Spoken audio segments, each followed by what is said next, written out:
Welcome to another episode of Do Hard Things. My name is Mike Dowling, and today we are meeting with Jonathan Leaf, who is the Central Area SMB Leader for US, and he is managing a team of folks focusing on our SMB business. And we're also joined by Chip Pieper, who is a Partner Success Leader in the US Central, who is the alignment between Jonathan's team and his set of accounts and the partners that we leverage to go after that business. I'm actually in a new role as the partner development leader for North America SIs, who is in large part focusing on many of our SMB customers. And I have an opportunity to learn quite a lot from this discussion, as well as I work with partners that work closely with Jonathan. And Jonathan's been at AWS now going on, I think, 3 years. And I believe that Jonathan and I have gone back many, many more years than that. True. Gosh, it's probably 2010, the first time that I met you when you were at a partner Yeah. that I was actually working with. So, Jonathan, welcome to Do Hard Things. How are you today? Great, Mike. Thanks for having me. Chip, great to see you, buddy. Great Appreciate it. seeing you as well. Thank you. Listen, I really appreciate Chip you helping put this together because one of the biggest challenges that we have in the partner world is aligning partners' goals and objectives with seller goals and objectives. And for the last 4 years at AWS, I've been focused on the greenfield and enterprise commercial accounts that are out there and have really been working a lot with partners that are embedded within those accounts and trying to expand a much smaller number of customers. The SMB space is enormous with enormous opportunity for growth and are actually quite impacted by what our partners are able to do. And so I'm having an opportunity here to learn a little bit about how Jonathan leverages partner and maybe share some insight into where he sees partner value and allow our partners to learn from that to learn how to better work with AWS. Jonathan, thank you very much for this. And Yeah. tell me a little bit about your experience here at AWS over the last few years. Certainly, Mike. And what a few years it's been, my gosh. And how about 2020? I'm glad 2021 is upon us. As a really quick introduction, I lead the central US for our SMB segment. So think of that as really all states, Ohio, west to Colorado, Minnesota down through Texas. We have a number of district teams that then engage that territory. And I think the timing of this, and I certainly appreciate this opportunity, I think the timing of this is really, really good when you consider just how thoughtful and intentional AWS has been around how it looks at its customer base and the opportunity for us to get closer to those customers and ultimately to better serve those customers. And for me, what that essentially means is for SMB, we think of SMB as really a long-term existing customer, so probably less so venture capital, often private equity backed, for profit, anywhere from say 100 employees on up to about 500 employees. So as you can probably appreciate, we have an incredible market opportunity. I've sized the central market opportunity at about $10 billion, and that spans thousands of customers, literally thousands, Just in the central US. just in the central US. So when you think about the partner channel, it's what we do. I mean, it is absolutely critical to our business. We want as much of our business going through the partner channel as absolutely possible for all reasons to do with scale. We just can't possibly tackle this market opportunity with the organization we currently have. So the partner channel is absolutely critical to that. How many customers does that equate to in US Central? Do you have a number of customers that you go after? Yeah, I mean, when you look at it from a district standpoint and then a seller standpoint, we typically build different phasing types into our business that'll determine the number of customers that any one rep might have. And typically, a rep in any of those phases will work with customers that are contributing to AWS in some varying amount of revenue. And we want to make sure that those customers are really well looked after and we're helping them on their cloud journey. Separate from that, we have what's called our Greenfield organization. And that team's solely focused on helping customers considering the cloud, helping educate customers on the cloud and the potential of it, but acquiring tomorrow's customers. So when you add the two up, essentially we are actively serving in our business somewhere around 5,000 customers.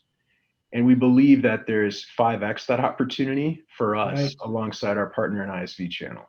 Well, yeah, when you think about the borders of U.S. Central, you're looking at everything from the Dakotas straight down to essentially Texas, and then all the way over to the border of Ohio and Pennsylvania, straight down to Louisiana. That's right. And it's 17 states. That's a lot of states where the bulk of manufacturing is located. You've got a number of financial industries in here. You've got oil and gas. I mean, there's quite a lot of business that's being done in the Central. And we're only right now focused on maybe 5,000 of those customers, plus the potential of 5 times that just that we are not even aware of. Wow, that's huge. How are you guys going to be able to do it with your set of sales reps? How many reps do you have?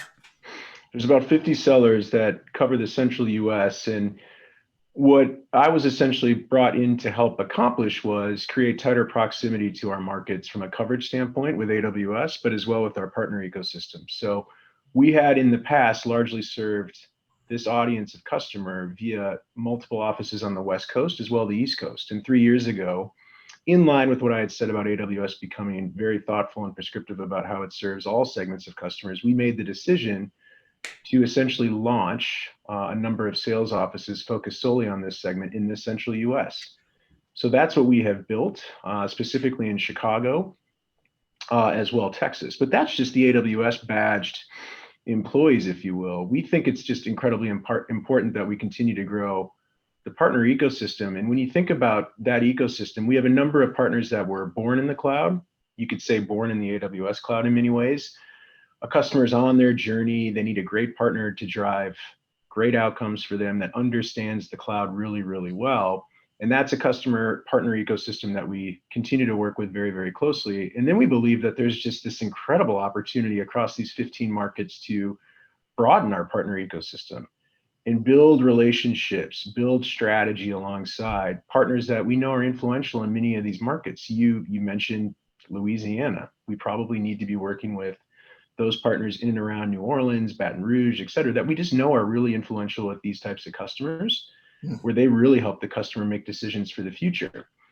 On top of these localized partners, I would say there's an element too of reach necessary to our business. While these born in the cloud customers can serve customers really, really well from an outcome standpoint, and where these localized partners can do a really good job with customers that they have strong relationships on a localized level, we believe there's a need at a national level too. And you start to think about additional channels there that have broad reach, thousands of customers, oftentimes helping them with their day-to-day procurement needs, but as well, very strategic business outcome related conversations as well. I'm talking about the likes of CDW and SHI, a couple that you're very familiar with, I'm sure.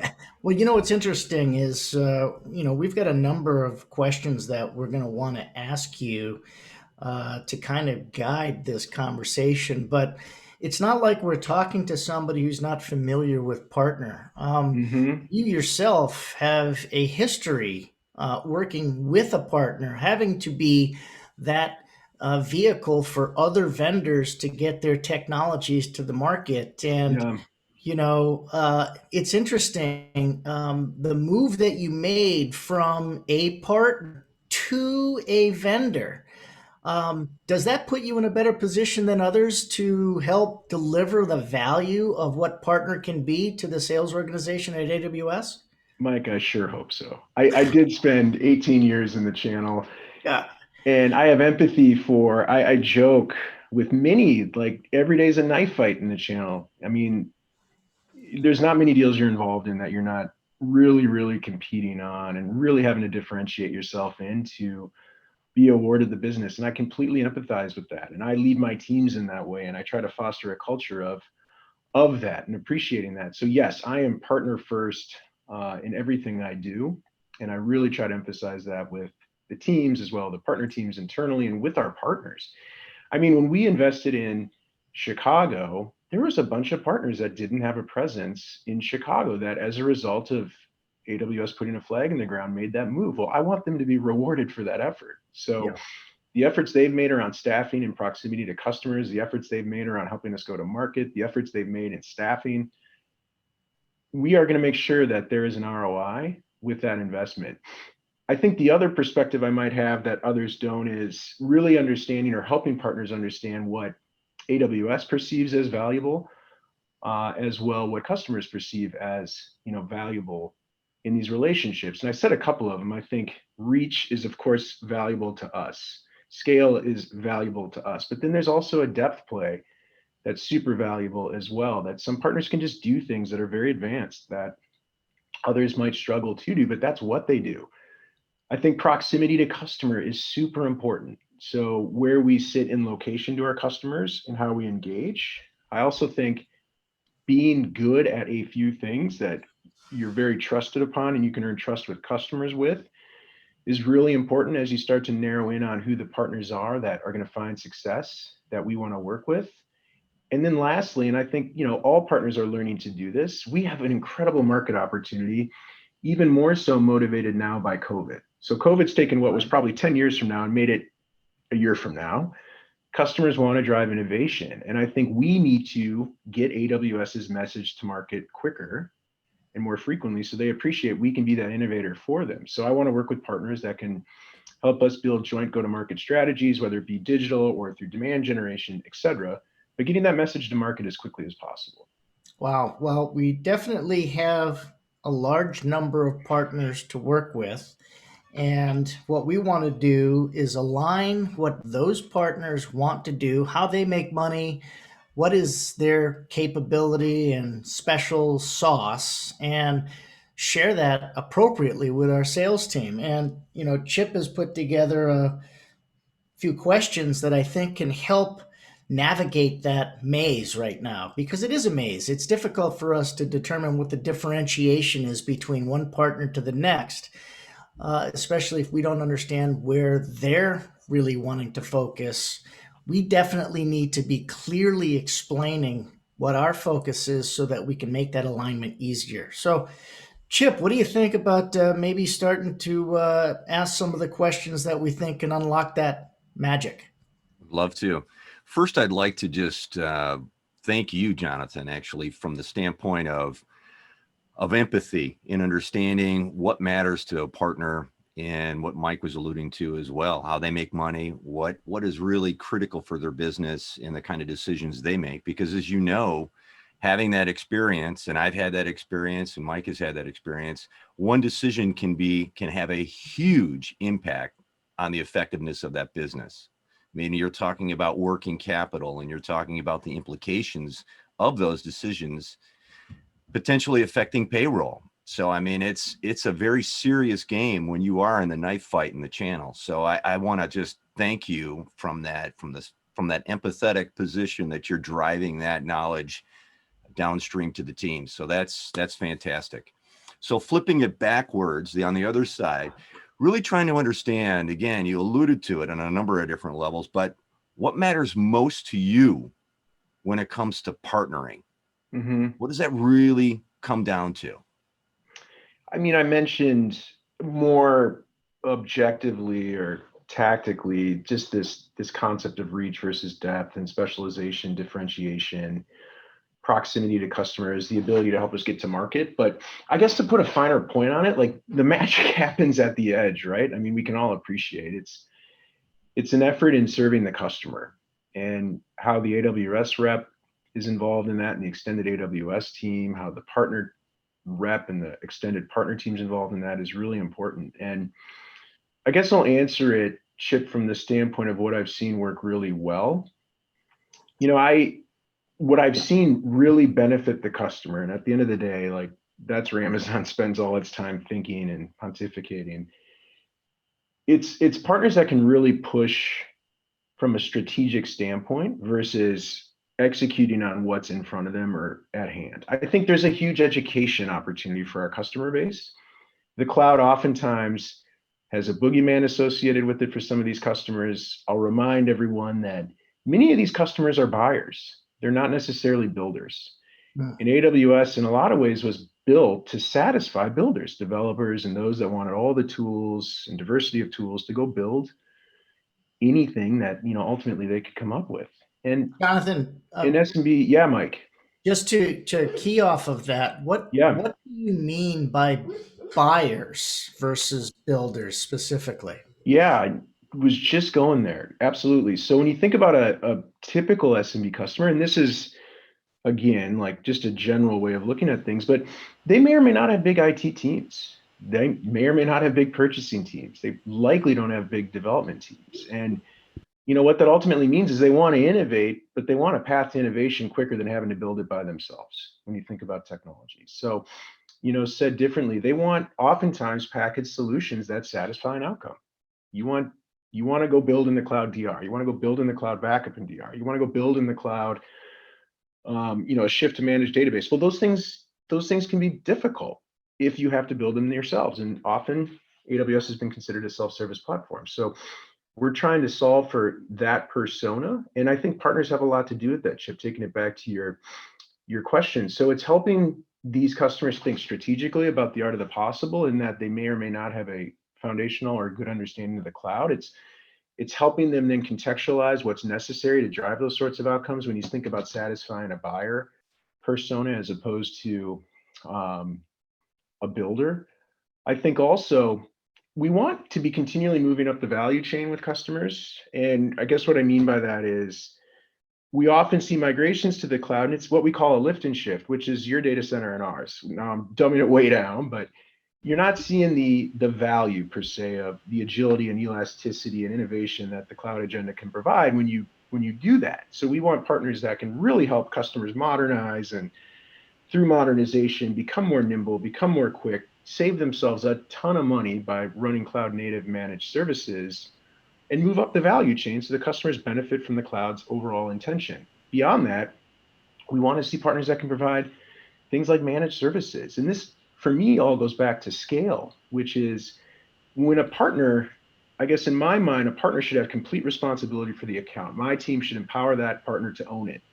That means that initial workload. That means continual diversification in workloads with the account. That means perhaps managed services or managed DevOps or different things that allow then the AWS teams to continue to scale behind this massive market opportunity. But for that to work, communication is key. And like any good relationship, without communication going to and from the sales teams, the architecture teams, the technical teams to the customer, it all becomes very difficult. So Chip, hopefully that puts a finer point on your question. It does. And as you just alluded to, I mean, definition really starts with defining what matters most, again, to you from the standpoint of tying it together with the metrics that drive behavior from your team.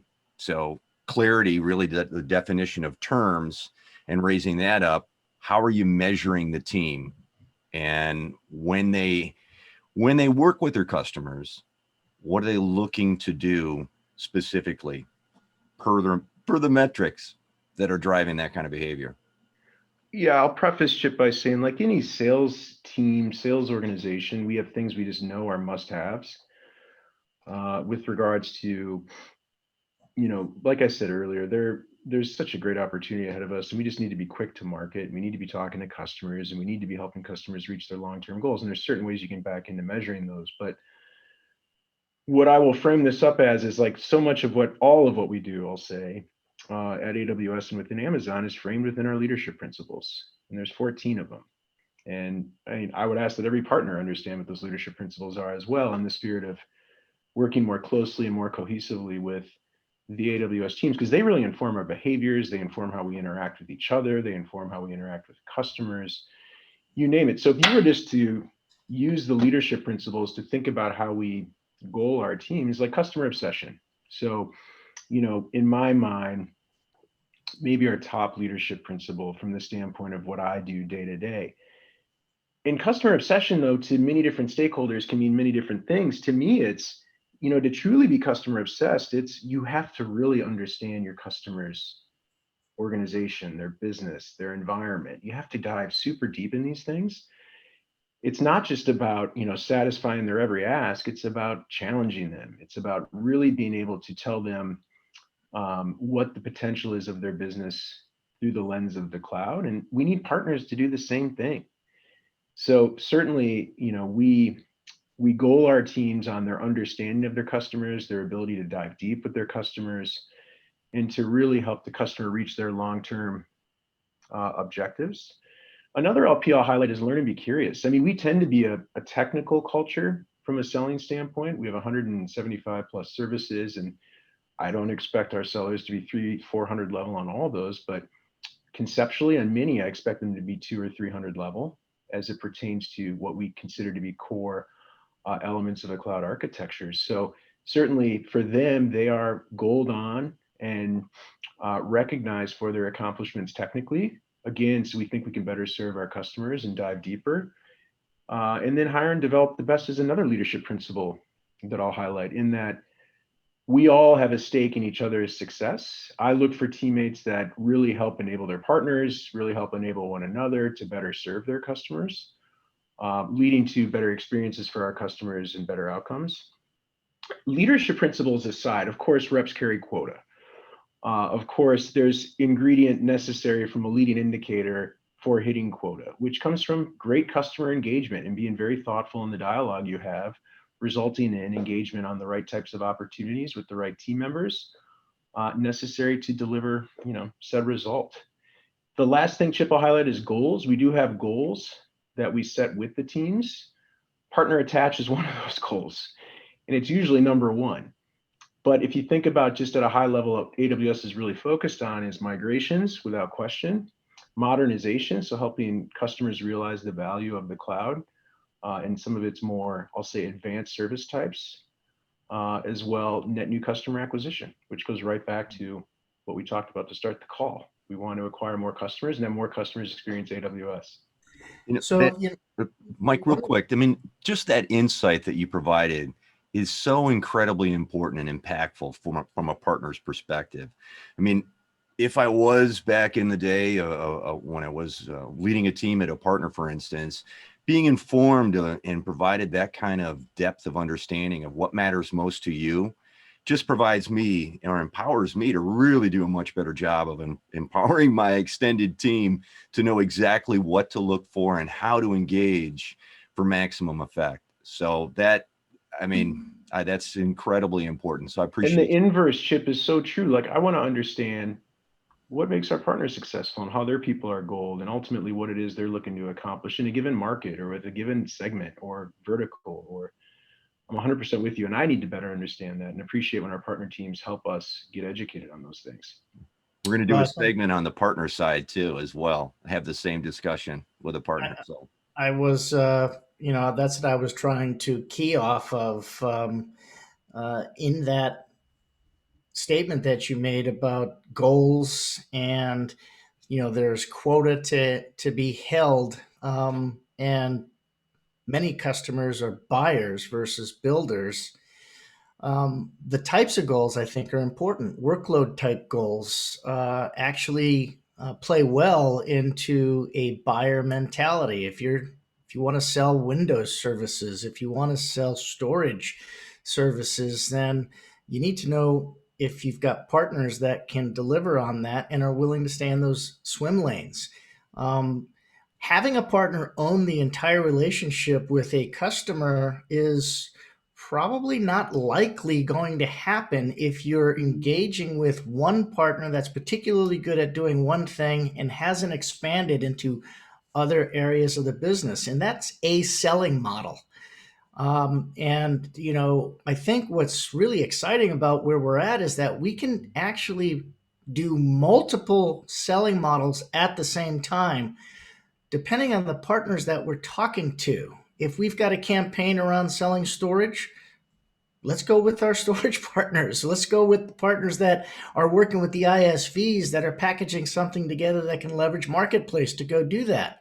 But if we're looking at getting a company to change the way that they consume technology, that's a higher level discussion. That is a business consultant discussion. And there's certain partners that are pretty good at doing that. So it's really important that we know what partners want to do what, so that we can identify the swim lanes for them and then work with the sales organization on campaigns that look at other types of things that are more having conversation at the C-suite, where we're looking to actually change the entire thinking around how they're leveraging the cloud and everything in between.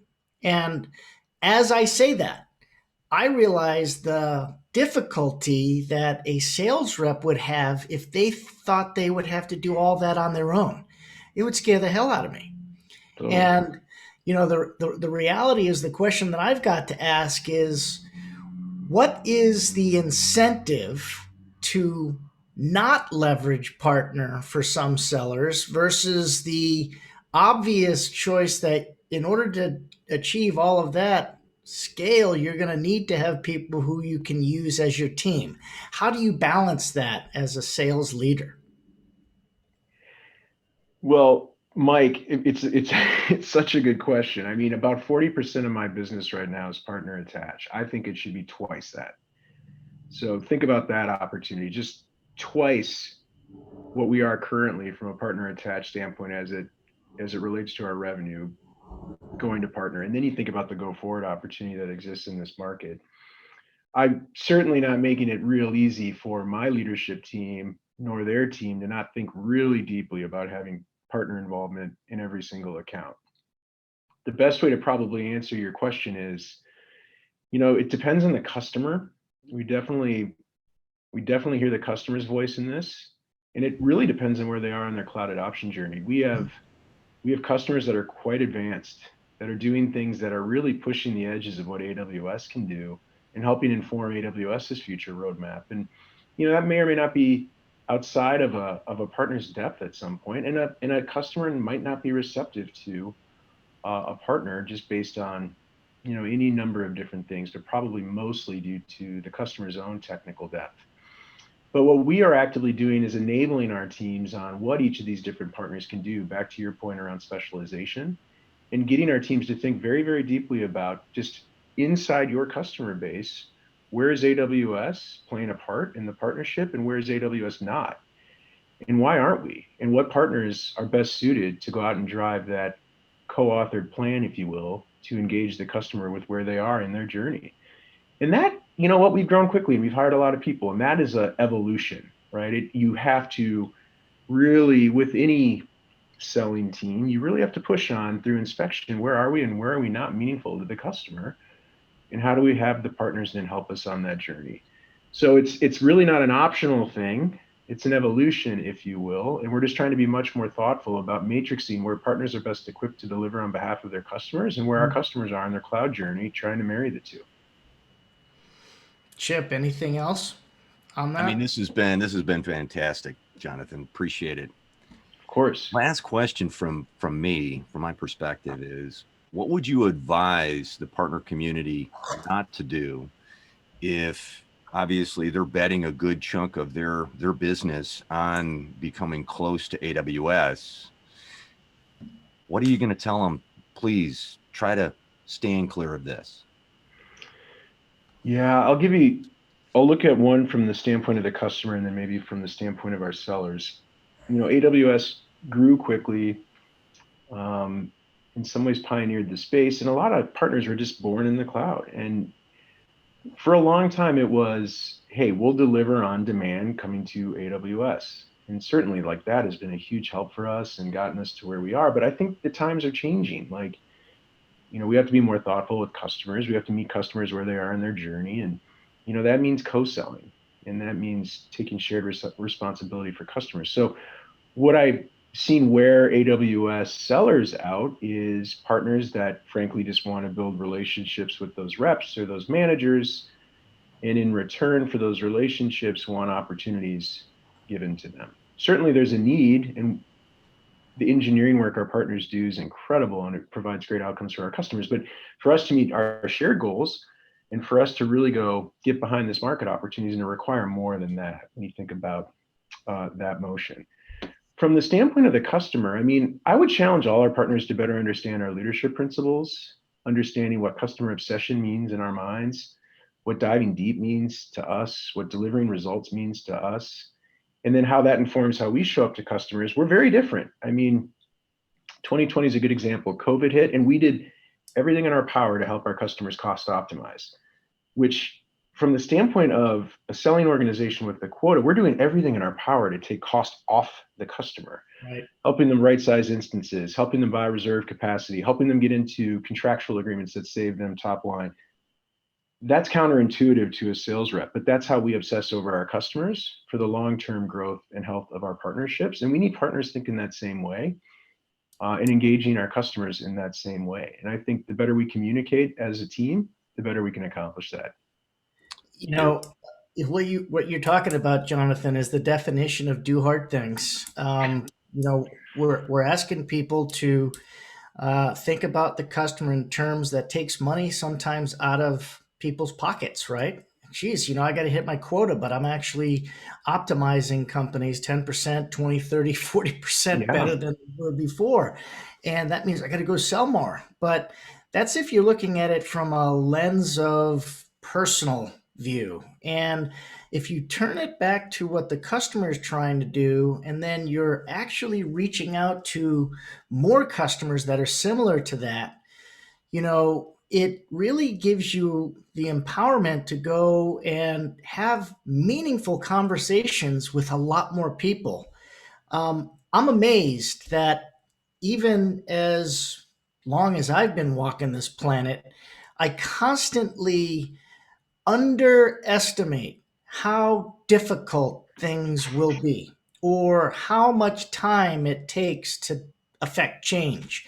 You just think, 6 months is plenty of time. But in the reality, I don't know anybody that does anything consistently for 6 months at a time, and let alone consistently enough to change, the momentum of doing nothing for an entire organization. And if we just approached it from a perspective of, let's do what we have to do to sweat harder to get that past that momentum movement, I think we're going to be in better shape because we wouldn't expect it to be easy.